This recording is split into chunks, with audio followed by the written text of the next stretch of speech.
നമസ്കാരം. ജയശങ്കർ, വള്ളുവനാട് മാട്രിമോണിയൽ, ഒറ്റപ്പാലം. ഇന്ന് ജനുവരി 11 ശനിയാഴ്ച. ഇന്ന് പറയാൻ പോകുന്ന രണ്ട് പ്രൊഫൈലുകൾ, ഒന്ന് വിഷ്ണു രമേശിനെ കുറിച്ചിട്ടും അടുത്ത പെൺകുട്ടിയുടെ മാളവിക യു എന്ന് പറഞ്ഞ കുട്ടിയുടെയാണ് ഇന്ന് ഞാൻ പോസ്റ്റ് ചെയ്യാൻ പോകുന്ന പ്രൊഫൈലുകൾ. അപ്പോൾ അതിന് മുന്നോടിയായിട്ട് എനിക്ക് പറയാനുള്ളത്,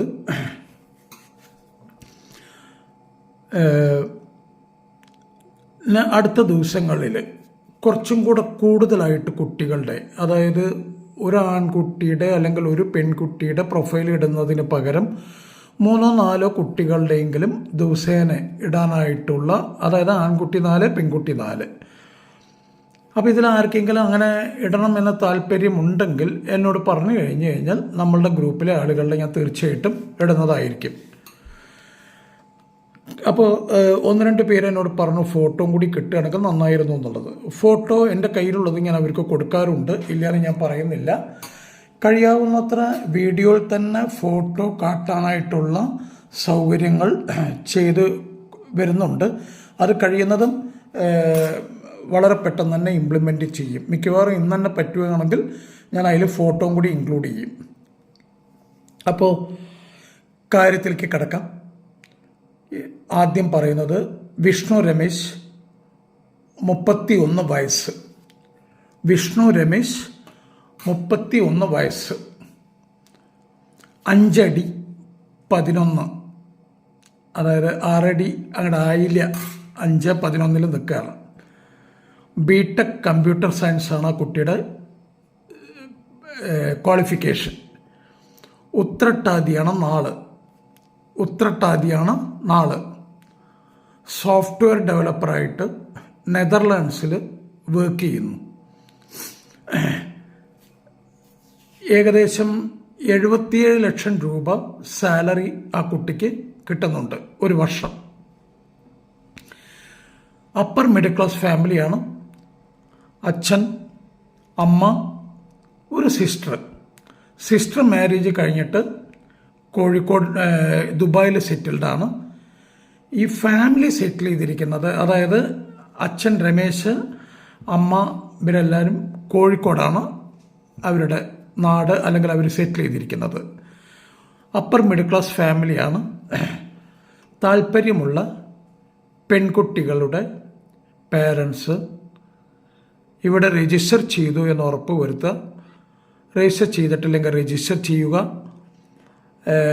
രജിസ്റ്റർ ചെയ്ത് കഴിഞ്ഞാൽ റിന്യൂവൽ എല്ലാം നടത്തുന്നുണ്ടെന്നുള്ളത് ഉറപ്പ് വരുത്തുക.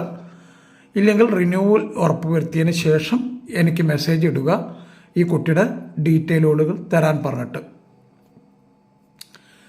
അപ്പോൾ ഒരിക്കൽ കൂടെ ഞാൻ ഈ വിഷ്ണു രമേശിനെ കുറിച്ച് പറയാം. വിഷ്ണു രമേശ് 31 വയസ്സ്, 5 അടി 11 ഇഞ്ച് ഹൈറ്റ്, 82 കിലോ വെയ്റ്റ്.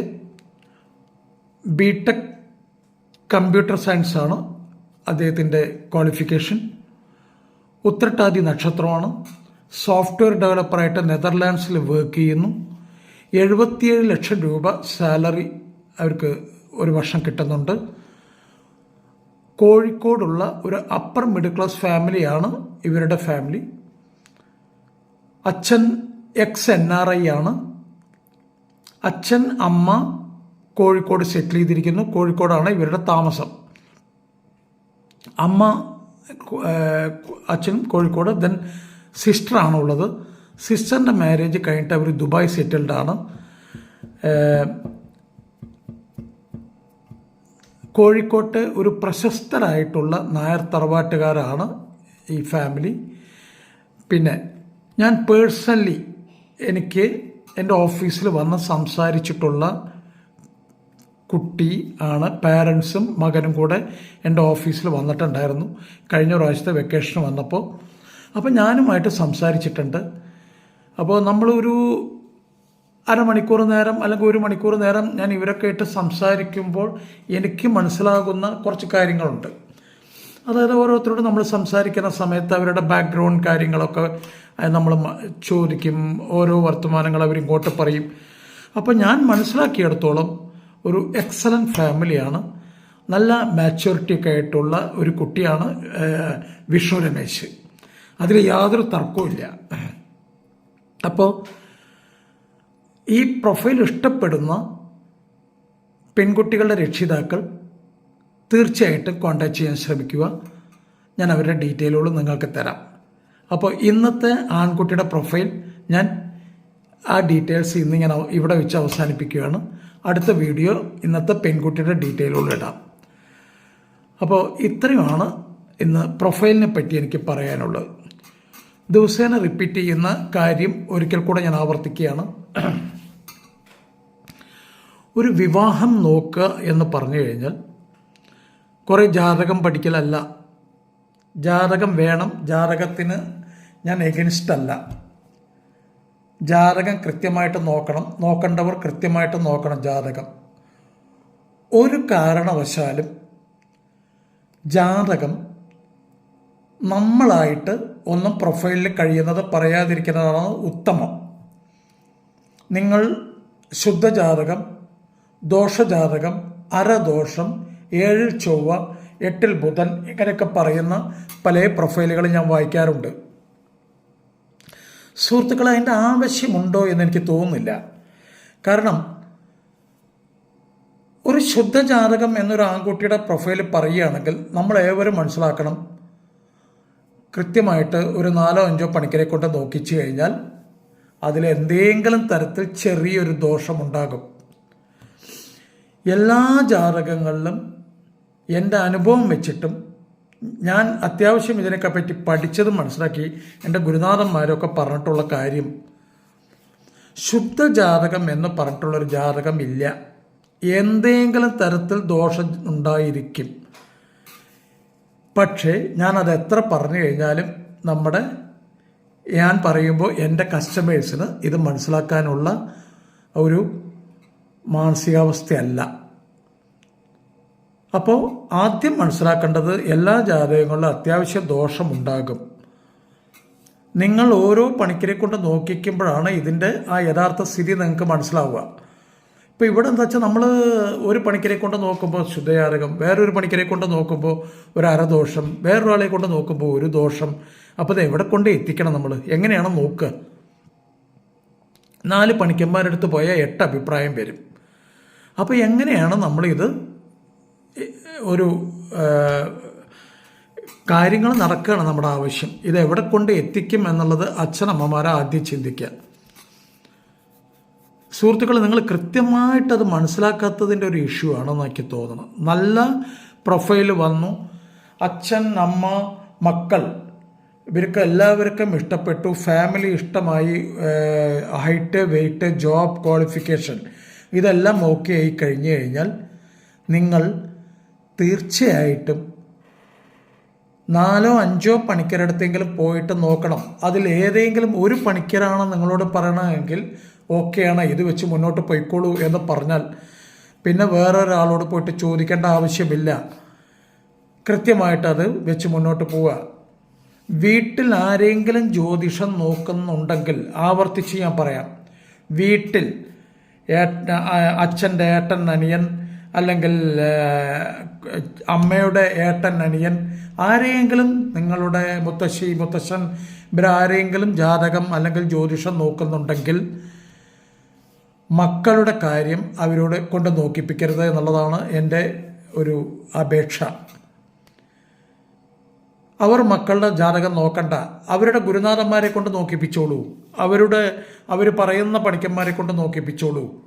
പക്ഷെ അവരെ കൊണ്ട് നോക്കിപ്പിക്കരുത് എന്നുള്ളതാണ് എൻ്റെ അഭിപ്രായം. കാര്യം അവരൊരു വല്ലാത്ത രീതിയിലുള്ള നോട്ടാണ് നോക്കുക. കാര്യം എൻ്റെ പേരക്കുട്ടിക്ക് വരുന്ന അല്ലെങ്കിൽ എൻ്റെ മരുമകന് വരുന്നത് നല്ല ജാതകമായിരിക്കണം, എല്ലാവരും ഇങ്ങനെ തന്നെയാണ് ചിന്തിക്കുക. പക്ഷേ ഇതൊരു വല്ലാത്ത MRI സ്കാൻ എടുക്കുന്ന പോലുള്ളൊരു സ്കാൻ ചെയ്യലായിരിക്കും സംഭവിക്കുക. അപ്പോൾ എന്ത് പറ്റും? ഒരു 26 വയസ്സ് മുതലൊക്കെ നോക്കാൻ തുടങ്ങിക്കഴിഞ്ഞാൽ ഒരു 30, 35, 36 വയസ്സ് വരെയൊക്കെ നിൽക്കുന്ന എത്രയോ കുട്ടികളെ എനിക്കറിയാം. മുഴുവൻ ഞാൻ ജാതകം പഠിച്ചതിൻ്റെ ദോഷമാണെന്ന് ഞാൻ പറയുന്നില്ല. പക്ഷെ എന്നിരുന്നാലും ഒരു പരിധി വരെ ഇതൊക്കെ തന്നെയാണ് കാരണം. സുഹൃത്തുക്കളെ, കല്യാണം നടക്കാനായിട്ട് എന്തൊക്കെ ചെയ്യാൻ പറ്റും എന്നുള്ളതിനെ പറ്റി ആലോചിക്കും നിങ്ങൾ ഓരോരുത്തരും. മക്കളുടെ കല്യാണം നടക്കാനായിട്ട് ചിന്തിക്കുക, എന്താണ് നമുക്ക് ചെയ്യാൻ പറ്റുക, അതിനെ പറ്റിയിട്ട് സംസാരിക്കൂ. നോക്കൂ, നമ്മുടെ സമുദായം തന്നെ വളരെ ക്ഷീണിച്ച് വരികയാണെന്നുള്ള സത്യം മനസ്സിലാക്കുക. 10-40 വയസ്സിലൊക്കെയാണ് ഓരോ കല്യാണങ്ങൾ നടക്കണം. കല്യാണം നടന്നു കഴിഞ്ഞാൽ ഒരു കുട്ടി, മാക്സിമം 2 കുട്ടി, 2 കുട്ടിയൊന്നും ഇല്ല, അപ്പോൾ 1 കുട്ടി മാത്രമേ ഉള്ളൂ. നായർ സമുദായം നശിച്ചു പോകുന്നൊരു കാഴ്ചയാണ് ഇപ്പം ഞാൻ കാണുന്നത്. ഇതെല്ലാം എൻ്റെ വ്യക്തിപരമായ അഭിപ്രായമാണ്. ഞാൻ പൊതുവെ ഒരു ഒബ്സർവേഷൻ നടത്തുന്ന ആളാണ് ഏതൊരു കാര്യത്തിൻ്റെയും. ആ ഒബ്സർവേഷനിൽ എനിക്ക് മനസ്സിലായത്, ഇങ്ങനെ പോയി കഴിഞ്ഞാൽ ഇത് എവിടെ ചെന്ന് നിൽക്കും എന്നുള്ള കാര്യത്തിനെ പറ്റിയിട്ട് ഓരോ രക്ഷിതാക്കളും അത് തീരുമാനിക്കുക. നിങ്ങൾ ആത്മാർത്ഥമായിട്ട് ശ്രമിച്ചു കഴിഞ്ഞാൽ തീർച്ചയായിട്ടും നടക്കുന്നുണ്ട് ഈ കാര്യങ്ങളൊക്കെ. ആവശ്യമില്ലാത്ത നെഗറ്റീവായിട്ടുള്ള ചിന്തകളൊക്കെ മാറ്റി നന്നായിട്ട് സംസാരിച്ച് 2025 കല്യാണം നടത്തണം എന്നുള്ളൊരു ദൃഢനിശ്ചയം നിങ്ങൾ നടത്തി നോക്കൂ. തീർച്ചയായിട്ടും നടക്കും. നിങ്ങളുടെ ധർമ്മദൈവങ്ങൾ, നിങ്ങളുടെ അടിമക്കാവ്, നിങ്ങൾക്ക് ഇനിയിപ്പോൾ ഈ 2 സംഭവങ്ങളും ഇല്ലെങ്കിൽ നിങ്ങളുടെ തൊട്ടടുത്തുള്ള ഭഗവതി ക്ഷേത്രം നന്നായിട്ട് പ്രാർത്ഥിക്കൂ. അന്യ സംസ്ഥാനങ്ങളിൽ, അന്യ സ്ഥലങ്ങളിൽ ജീവിക്കുന്നവരാണെന്ന് വെച്ചാൽ അവിടെ തൊട്ടടുത്തുള്ള അമ്പലത്തിൽ പ്രാർത്ഥിക്കൂ. നിങ്ങൾ ദൈവം കൈവടിയില്ല. നിങ്ങൾക്കെല്ലാ അനുഗ്രഹങ്ങളും ഉണ്ട്. മക്കളുടെ കാര്യം ഭംഗിയായിട്ട് നടക്കും. നല്ലൊരു ശതമാനം രക്ഷിതാക്കളും വളരെ വിഷമത്തിലാണെന്ന് എനിക്കറിയാം.